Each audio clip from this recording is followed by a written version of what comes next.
નમસ્કાર દર્શક મિત્રો, જન ન્યૂઝમાં આપનું સ્વાગત છે। વડોદરા શહેરમાં પોલીસની જાન બહાર સિક્યુરિટી એજન્સીઓ ચલાવવામાં આવી રહી હોવાથી તેમની સામે ઝુંબેશ ચલાવી કેસ કરવામાં આવી રહ્યા છે।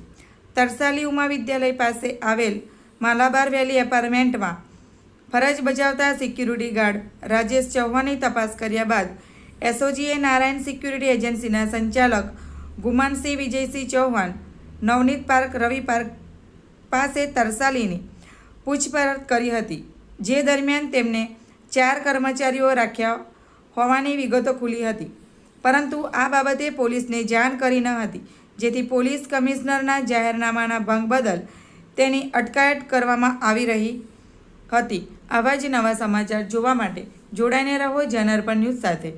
અમારી ચેનલને લાઇક કરો, શેર કરો, સબસ્ક્રાઈબ કરો। ધન્યવાદ।